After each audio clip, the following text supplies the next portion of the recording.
In 2009, a team of researchers led by Claudio Ottoni at the University of Rome Tor Vergata traveled deep into the Sahara, into the Fezzan region of southwestern Libya, to collect DNA from a population almost no one had genetically studied before. They drew mitochondrial DNA from 129 Tuareg individuals across two villages, Al Awaynat and Tahala, tucked into some of the most remote territory on the African continent. What came back from the lab didn't make sense at first glance. 61% of that sample carried a maternal lineage called haplogroup H1, a lineage whose highest concentrations on Earth belong to the Basques of northern Spain, a population defined by post-Ice Age Western European ancestry. That number didn't just place the Libyan Tuareg on the map of H1 distribution, it put them at the very top of it, higher than Spain, higher than France, higher than Ireland, the places where H1 is considered a native signature. Sit with the geography for a second. The Sahara Desert covers 9.2 million square kilometers. In the Fezzan, daytime temperatures climb past 50 degrees Celsius, then crash toward freezing once the sun drops. It is, by almost any measure, the single least likely place on the planet to find the densest concentration of a Western European maternal bloodline. And yet there it was, sitting in the center of the world's largest hot desert. There was a second detail buried in the same data set, easy to miss next to the headline number. Across all 129 people sampled, researchers found only 20 distinct mtDNA haplotypes. For a sample that size, that's an unusually narrow spread, the kind of number that points toward deep isolation, toward small founding populations, toward generations of a community drawing almost entirely from itself. One number told researchers the Tuareg carried Ice Age Europe in their blood. The other told them why that signal had survived so intact, undiluted, for thousands of years in the middle of the Sahara. Between those two findings, the Tuareg stopped being a footnote in North African population genetics and became one of the most argued over case studies in the field, because nearly everything that came next in the research only deepened the contradiction instead of resolving it. If you're the kind of person who likes it when science completely overturns the map, you're going to want to stick around for this one, and subscribing means you won't miss the next time a DNA study rewrites history. Before going further into the genetics, it's worth knowing exactly who we're talking about. The Tuareg don't actually call themselves Tuareg, that's an outside name. Among themselves, they're the Kel Tamashek, people of the Tamashek language, or Imashagan, free people. Today, that population sits somewhere between 4 and 5 million, scattered across 7 countries, roughly 2.8 million in Niger, 700,000 in Mali, 400,000 in Burkina Faso, 152,000 in Algeria, and somewhere between 100,000 and 200,000 in Libya, with smaller communities reaching into Mauritania, Nigeria, and Chad. Ethnically, they're Berber, part of the wider Amazigh family, the indigenous peoples of North Africa whose roots in the region go back long before the Arab conquest ever reached it. Their language, Tamashek, sits within the Afro-Asiatic language family, and across most of its regional dialects, it stays mutually intelligible from one Tuareg community to the next. One detail sets them apart from every other Berber group alive today. The Tuareg are the only Berber people who never stopped using Tifinagh, the ancient script attested since at least the 3rd century BCE. When Arab conquest pushed the script into extinction across the rest of the Berber world, it survived here, kept alive largely by Tuareg women, who used it for poetry, for love letters, for decoration, etched into jewelry and weapons. Then there's the image most people already associate with them, even without knowing the name. Among the Tuareg, it's the men who veil, not the women. The Tajalmust, dyed deep indigo, gradually stains the wearer's skin blue, which is where the nickname Blue People of the Sahara comes from. The veil has nothing to do with modesty here. It's tied entirely to male honor and identity. For centuries, this was the population controlling the gates of the trans-Saharan trade, moving salt, gold, and enslaved people between the Mediterranean coast and West Africa's interior. An ancient script no one else kept. Gender customs inverted from nearly every neighboring culture. An empire built on movement across the world's largest desert. And when researchers finally looked inside their DNA, it turned out to resist categorization just as completely as everything else about them. Picture placing a pin on a map wherever the Tuareg live, the Central Sahara, the Sahel Belt stretching across West Africa, and making a prediction based purely on geography. The obvious guess would be heavy sub-Saharan African ancestry, layered with some North African Berber input, and maybe a small trace of Near Eastern DNA from the centuries later spread of Islam. That's the prediction geography alone would support. But geography here is deceptive, because for roughly the last 5,000 years, the Sahara hasn't just been a desert. It's been the single most effective barrier to human gene flow on the planet. Once desiccation set in, it split the continent into two largely separate genetic worlds, north and south, with only limited exchange crossing between them. The Tuaregs sit directly on top of that dividing line. Some communities live north of it, in Libya and Algeria. Others live south of it, across Mali, Niger, Burkina Faso, and Nigeria. Straddling a barrier like that, the reasonable expectation is a clean north-south genetic blend, a population gradually mixing the two sides it touches. That is not what the studies found. Instead, researchers uncovered a population carrying deep genetic layers pulling from at least 4 separate directions: Western European, Northwest African, Sub-Saharan African, and possibly Near Eastern, and the proportions of each layer swing wildly even between Tuareg groups living only a few hundred kilometers apart. The Libyan Tuareg of the Fezzan carry maternal DNA overwhelmingly tied to Europe and paternal DNA overwhelmingly tied to Berber North Africa, move south to Mali and Niger, and the sub-Saharan component takes over almost entirely. To understand why that 61% number is so strange, it helps to know what haplogroup H1 actually is. H1 is a branch sitting inside the mitochondrial macrohaplogroup H, the single most common maternal lineage across Europe, carried by somewhere between 40 and 50% of all Western Europeans. Within that already dominant haplogroup, H1 is the largest sub-branch of all. Its frequency isn't spread evenly, though.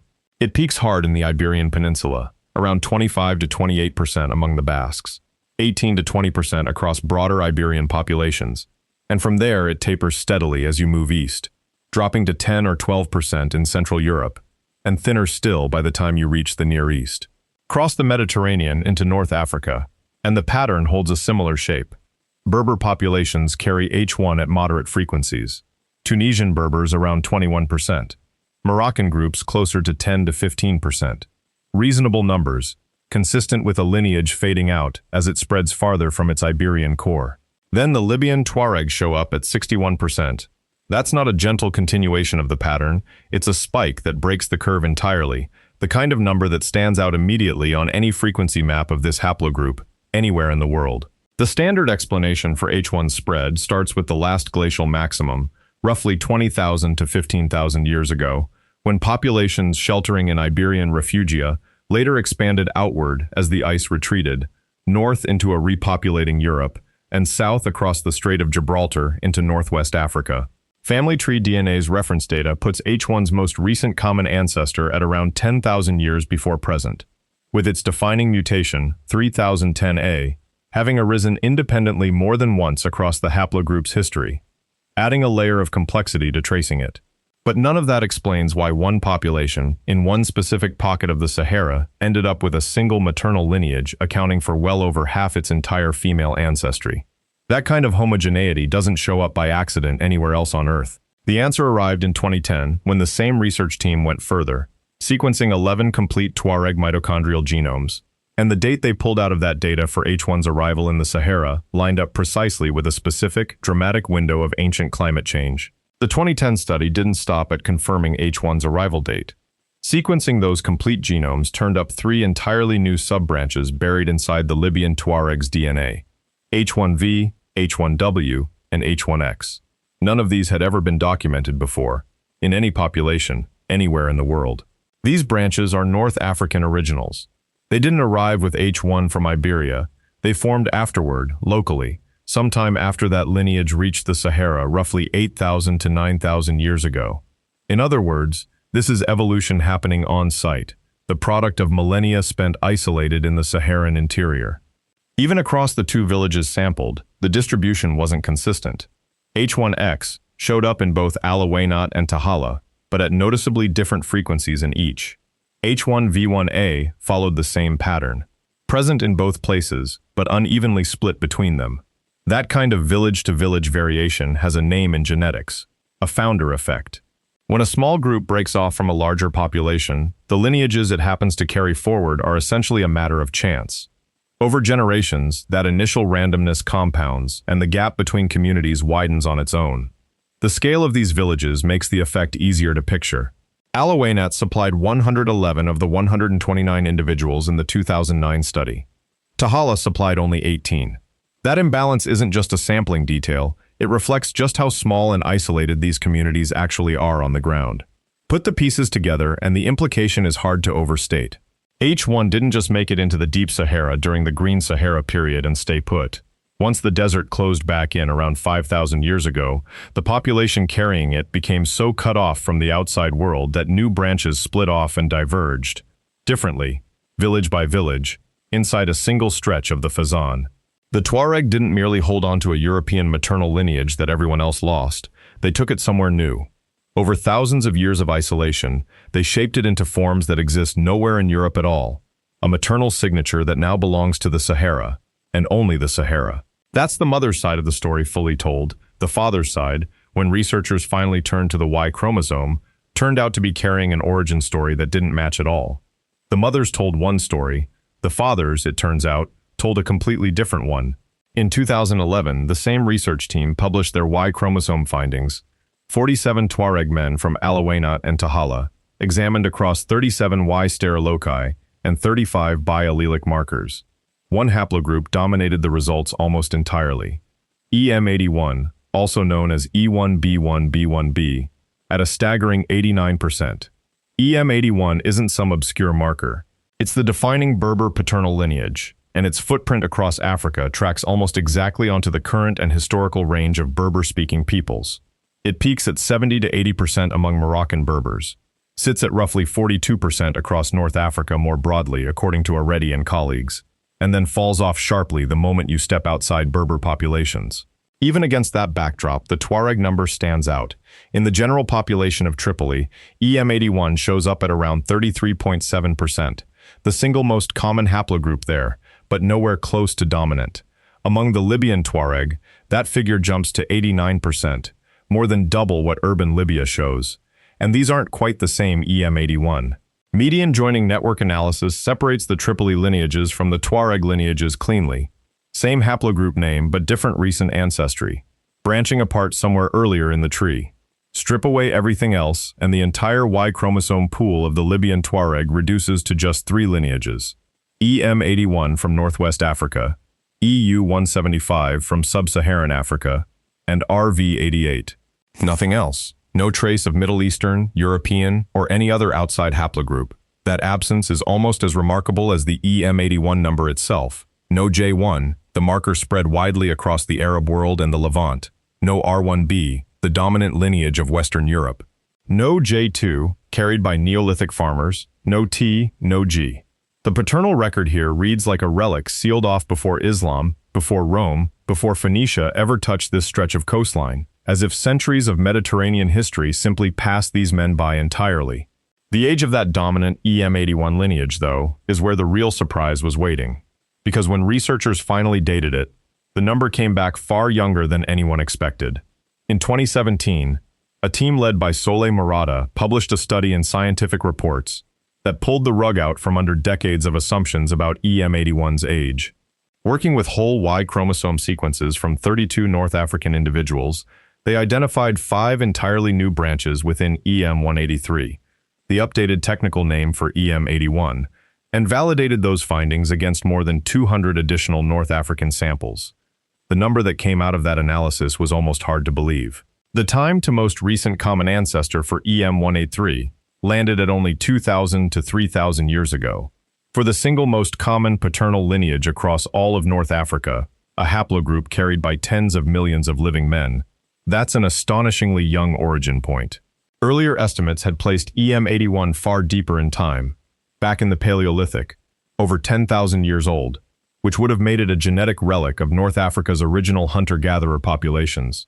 The 2017 sequencing data threw that timeline out entirely. Part of what made the new dating so convincing was the shape of the data itself.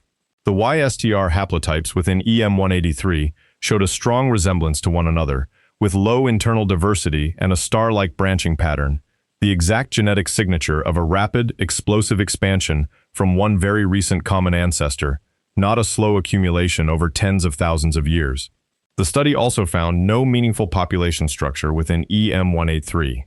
Berber groups from Morocco all the way to Libya, the Tuareg included, share this lineage without splitting into distinct geographic subclusters. That's consistent with one fast-moving spread event, not a series of separate, older migrations. A 2,000 to 3,000 year window lines up strikingly well with the rise and spread of Berber polities across North Africa and the Sahara, potentially tied to the Garamantian civilization taking shape in the Fezzan, or to a broader wave of Berber expansion during the late Iron Age. Set next to the maternal data, the contrast is jarring. The mother's H1 lineage arrived 8,000 to 9,000 years ago. The father's EM81 lineage arrived perhaps 2,500 years ago. Two halves of the same ancestry, separated by thousands of years, arriving through completely different routes at completely different moments in time. Beneath both of those lineages sits a third paternal thread, one tracing back to an even older migration, made across a Sahara that hadn't yet turned to desert. Of the three paternal lineages found in the Libyan Tuareg, one stands out as the strangest by far, RV88.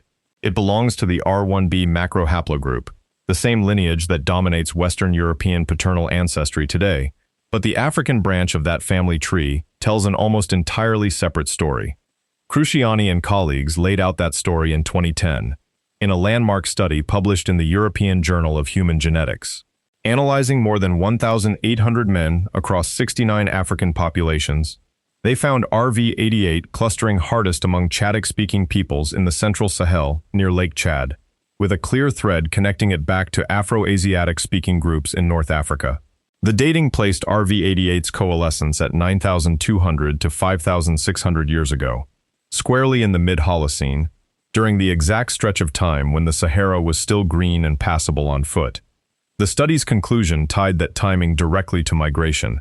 RV88, the researchers argued, is the paternal genetic fingerprint of Proto-Chadic Afro-Asiatic speakers moving from North Africa through the central Sahara and down into the Lake Chad basin.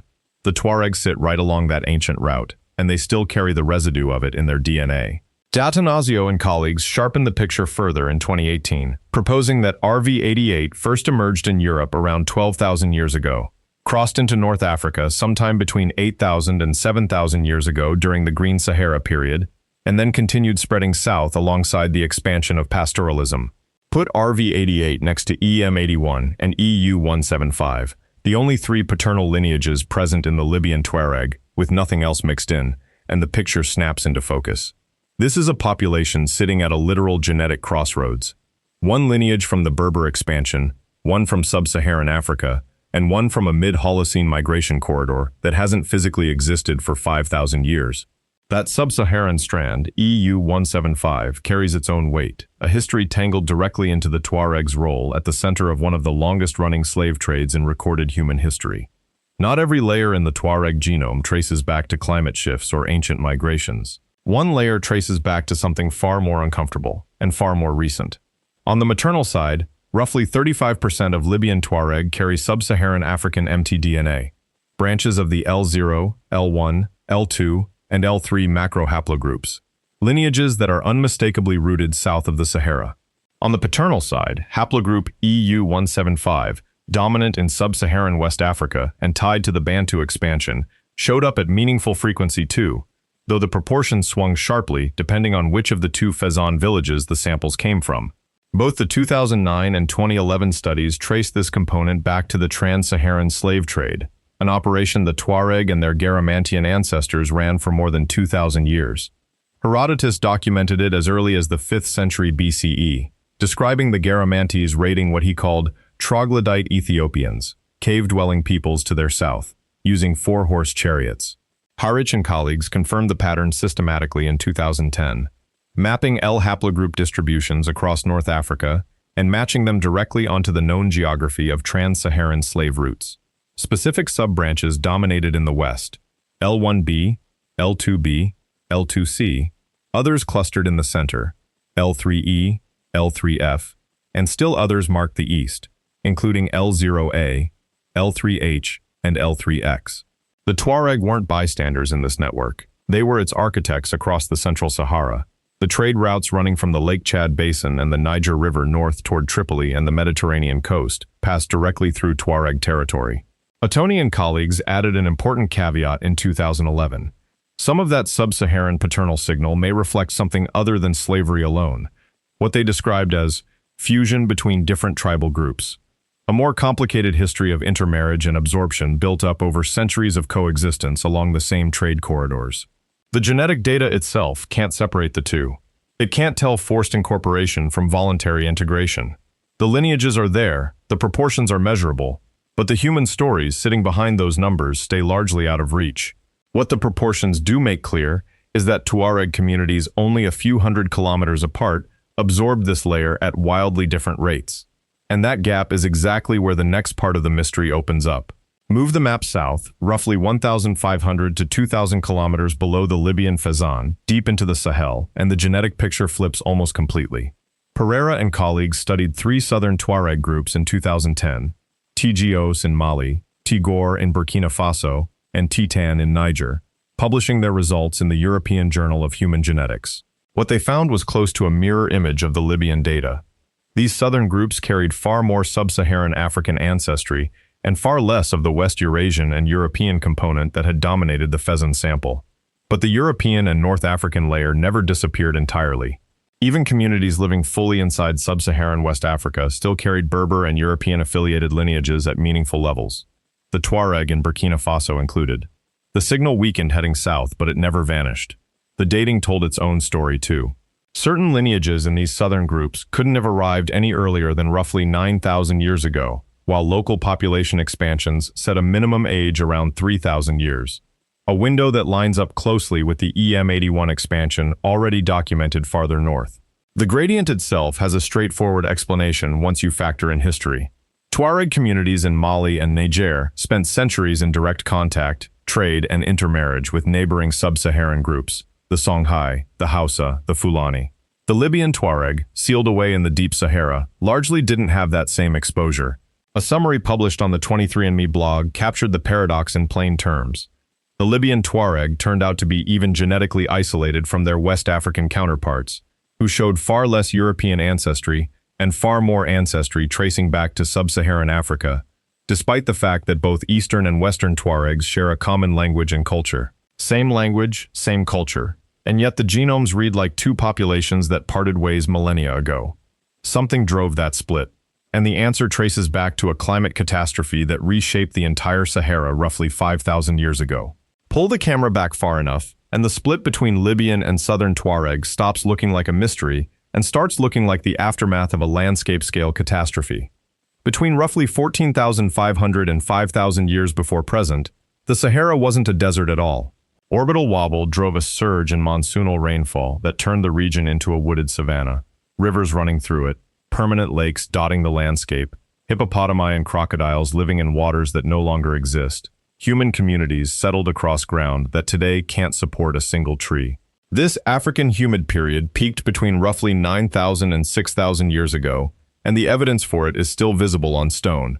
Rock art in the Tadrart Akakis Mountains of the Fezzan, the very region where the Tuareg samples were drawn from, depicts elephants, giraffes, herds of cattle, hunters, and swimmers moving through lakes that have long since dried into sand. This wasn't a one-time event either. Researchers have identified over 230 greening episodes across the past 8 million years, recurring roughly every 21,000 years, in step with Earth's orbital precession cycle, according to a 2024 study published in The Conversation. On that timescale, the Sahara we know today is the exception, not the rule. The reversal came fast. Starting around 6,000 to 5,000 years ago, desiccation took hold rapidly. Lakes shrinking, rivers vanishing, vegetation retreating. Human populations had nowhere to go but out, south into the Sahel, north toward the Mediterranean coast, east along the Nile. Cooper and Krupelin, in 2006, showed that this depopulation lined up directly with the rise of sedentary pharaonic culture along the Nile and the spread of pastoralism across the continent. The people hadn't disappeared, they'd simply moved. For the Tuareg, this was the fracture point. A population that had once occupied a single connected green landscape got split apart by an expanding wall of sand. Some pushed south into Mali and Niger, absorbing sub-Saharan neighbors along the way. Others stayed behind in the shrinking oases of the Fezzan, marrying within an increasingly small circle, their gene pool narrowing with every generation that followed. In 2025, a research team went even deeper into that story by recovering the genome of two women who had actually lived in the Fezzan while the Sahara was still green. The Takarkori rock shelter sits tucked into the Tadrart Akakis Mountains of southwestern Libya, the same Fezzan region the modern Tuareg call home. Between 2003 and 2006, Italian archaeologists working the site uncovered the remains of 15 individuals, mostly women and children, buried there somewhere between 8,900 and 4,800 years ago. Two of those women stood out immediately. Estimated to have died in their 40s, around 5000 BCE, they had been naturally mummified, skin, ligaments, and soft tissue still intact after thousands of years. The rock shelter's cool, dark interior had done something the Saharan heat almost never allows. It preserved biological material that would otherwise have broken down completely. In 2019, researchers managed to extract mitochondrial DNA from those remains, the first successful ancient DNA work ever recovered from pastoralists of the Green Sahara. It was a breakthrough, but mtDNA only tells part of the story, tracing a single maternal thread rather than the full genome. That fuller picture arrived in April 2025 when Nada Salem and her team at the Max Planck Institute for Evolutionary Anthropology published complete genome-wide data in Nature, under the title, Ancient DNA from the Green Sahara Reveals Ancestral North African Lineage. What they found rewrote the assumptions researchers had been working from. The two Takarkori women carried an ancestry profile that had never been documented before anywhere.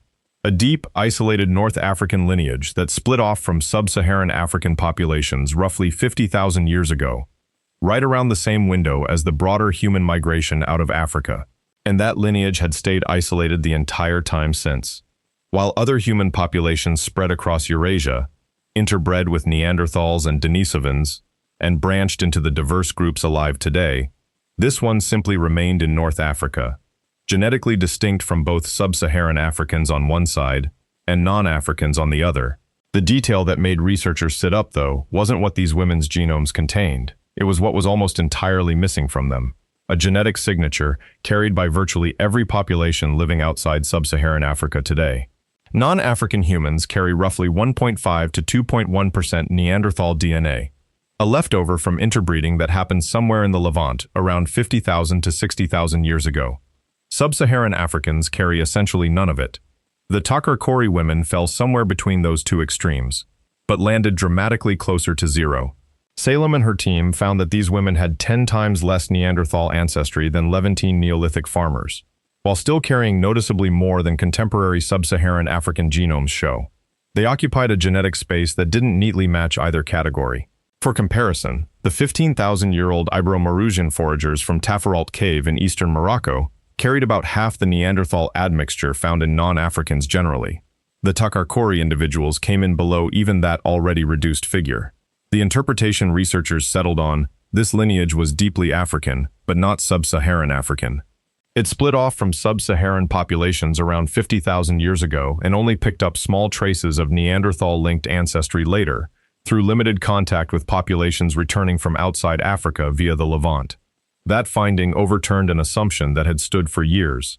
Everyone had assumed the Green Sahara, with its rivers and lakes and habitable corridors, must have functioned as a genetic mixing bowl between North and Sub-Saharan Africa. The data said otherwise. Gene flow between the two regions during the African humid period turned out to be far more limited than the favorable climate would suggest. The lineage itself no longer exists as a distinct population, but its genetic fragments survive. Embedded in modern North Africans, the Tuareg included, still detectable particularly across the Fezzan and the wider Maghreb. BBC Science Focus summed it up well. These women belong to a ghost population, one that had only ever surfaced as faint genetic echoes in living people, never before recovered directly from the archaeological record. The same study also settled a separate, long-running argument, whether pastoralism reached the Saharan peoples through invading farmers or spread on its own, adopted by populations already living there. The genome gave a clear answer. The people never left. Only the ideas traveled. The Takarkori rock shelter doesn't just preserve bones. It preserves a full archaeological sequence, layer by layer, starting with late Akakis hunter-gatherer fissures around 10,200 years ago, and running through a long pastoral Neolithic occupation, stretching from roughly 8,300 to 4,200 years ago. Pottery fragments, rock art, and animal remains all document the same underlying shift, a population moving from hunting toward herding. What the 2025 genomic data added was confirmation that this cultural shift happened without a population shift. The genetic ancestry of the people at Takarkori stayed stable across that entire transition. The herders weren't newcomers who displaced the hunters. They were the same lineage, the same community, adapting its way of life over time. That single detail supports what's known as the cultural diffusion model. Pastoralism spread through the Green Sahara by way of trade networks, shared knowledge, and contact between neighboring groups. Not through an invading farming population wiping out and replacing the people already there, which is closer to what happened across much of Neolithic Europe. The animals themselves tell part of that story too. The goats and sheep herded at Takarkori were originally Near Eastern domesticates, brought into North Africa through the Levant. But the people raising them were locals, not colonists who had traveled in from the Levant alongside their livestock. By around 6,400 years ago, the Takarkori inhabitants show clear signs of having fully adopted a pastoral economy, complete with transhumance and secondary products like milk and wool. Culturally, the transformation was total. Genetically, nothing about the population had changed. For the Tuareg, that has a direct bearing on how their own ancestry should be read. Their deep maternal and paternal lineages were already established in the Sahara long before pastoralism itself ever arrived. The nomadic herding identity that defines Tuareg culture today wasn't something they brought with them, it's something they picked up.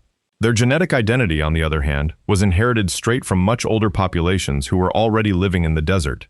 One of those older populations may turn out to be the most formidable civilization the Sahara ever built, and the one most consistently named as the Tuareg's direct ancestral line. In the 5th century BCE, the Greek historian Herodotus wrote about a people he called the Garamantes, living in the Fezzan of what is now southwestern Libya. He described them farming dates, herding cattle, hunting so-called troglodyte Ethiopians with 4-horse chariots, and called them, in his own words, a very great nation. Centuries later, the Roman historian Tacitus recorded them raiding Roman coastal settlements. For a long time, that raiding reputation was all the Garamantes were known for. Archaeological surveys led by David Mattingly of the University of Leicester, conducted between 1997 and 2001, revealed something far bigger. Their capital, Garama, the site now known as Jarma, was a genuine urban center, complete with stone temples, elite residences built on stone foundations, and stepped pyramidal royal tombs. Their real engineering achievement, though, was underground.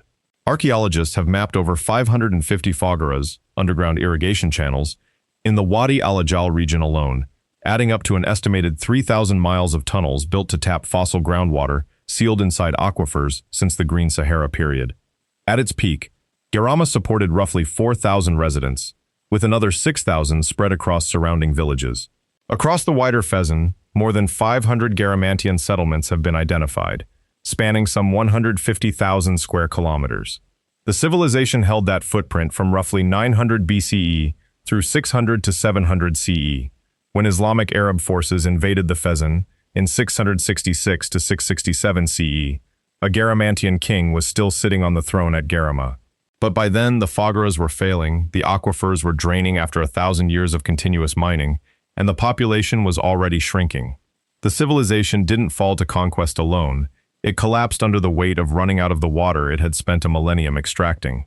The Tuareg of the Fezzan today occupy that same stretch of territory. Genetic studies consistently describe their origin as most likely coinciding with the fall of the Garamantes, raising the possibility that the Tuareg aren't simply descendants of that civilization, but its direct continuation, picking up where the aquifers left off. That connection accounts neatly for the paternal Berber signal running through Tuareg DNA.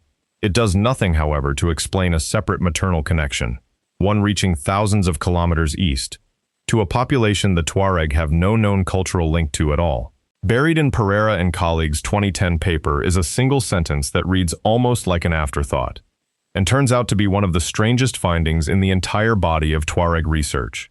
Biological evidence based on classical genetic markers, the paper states, indicates kinship with the Beja of eastern Sudan.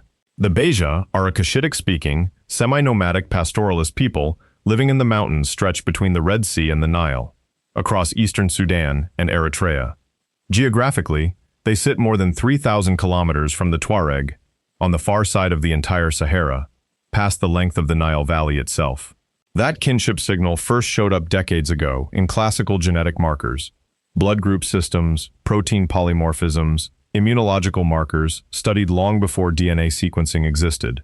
Those older methods produced a statistical clustering between the Tuareg and the Beja that made no sense on a map.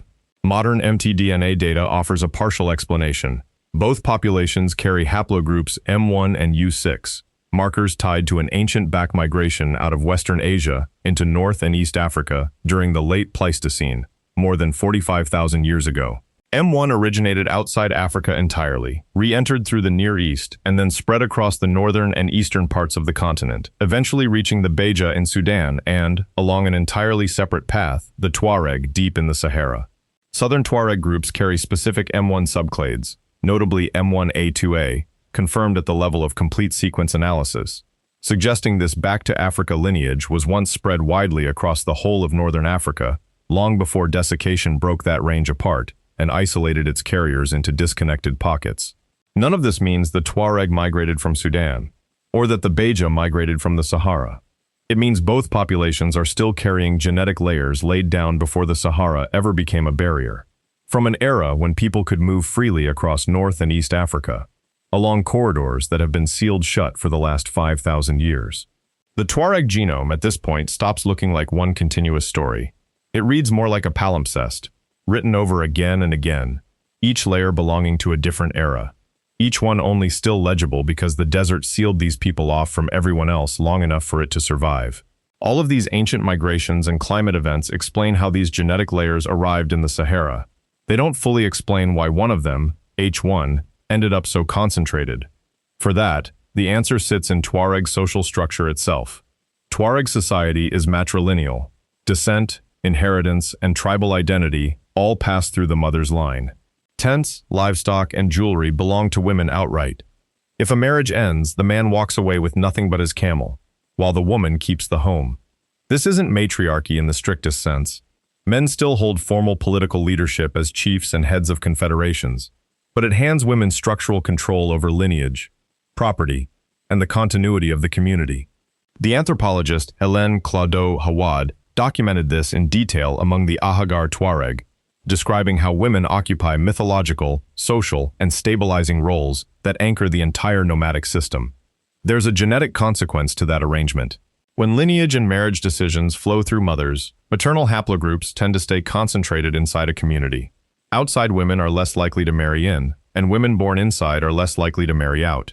That structural pattern may go a long way toward explaining the extraordinary 61% H1 concentration found among the Libyan Tuareg. A matrilineal system, layered on top of geographic isolation in a post-desiccation Sahara, created exactly the conditions needed for one maternal lineage to dominate. Not through any biological advantage, but through generations of sustained endogamy and drift. The pattern extends beyond biology and into literacy. The Tuareg are the only Berber population where women historically controlled the written word. The Tifinagh script survived largely because women kept it alive, using it for love poems, social commentary, decorative inscriptions on jewelry. Men typically learned just enough to read it. Women were the scribes, the ones who actually transmitted it forward. Identity, script, property, and DNA all run down the same maternal channel. The Tuareg's genetic distinctiveness isn't simply an accident of desert geography. Their own social structure actively reinforced it, generation after generation. The most extreme expression of that reinforcement shows up at the smallest possible scale. In two villages sitting just kilometers apart, sharing the same culture, the same language, the same customs, yet diverging genetically as if they'd developed on separate continents. Zoom all the way down to the village level, and the divergence gets even sharper. The 2009 and 2011 studies drew their samples from two specific communities in the Akakis region of the Fezzan. Ala Waynat, which supplied 111 maternal samples and the bulk of the paternal data, and Tahala, which contributed only 18 maternal samples and a smaller paternal subset. These aren't towns. They're desert villages measured in dozens of families. On the maternal side, haplotype diversity across the combined sample landed at 0.909, low by any global standard, with only 20 distinct HVSI haplotypes found among all 129 individuals. Cosmopolitan populations of the same sample size routinely turn up 50 to 80 or more distinct haplotypes. The Tuareg number sits nowhere close. The paternal data tells an even more precise story. Median joining network analysis of EM81 haplotypes showed Alawainat and Tahala forming partially separate clusters, with some haplotypes separated by 11 to 12 mutational steps. That's the kind of Y chromosome divergence that normally takes centuries of independent drift to build up between two communities, and here it shows up between neighboring villages in the same small stretch of desert. The sub-Saharan EU175 component followed the same village-specific pattern, appearing at different frequencies in each community, suggesting that even the historical absorption from the trans-Saharan slave trade, or from tribal fusion, played out differently from one village to the next. The novel H1 subbranches make the same point from the maternal side. H1V, H1W, and H1X concentrate in specific villages rather than spreading evenly across the population. After H1 first arrived roughly 8,000 years ago, the later mutations that carved out these new branches got amplified unevenly, community by community, purely through local drift. Put all of it together, and the picture is one of continuous fragmentation, a single ancestral population splintered by the desert into small endogamous units, each one drifting independently on both the maternal and paternal side, each one becoming genetically distinct even while sharing the same language, religion, and daily life. That's exactly what makes the Tuareg so valuable to population genetics.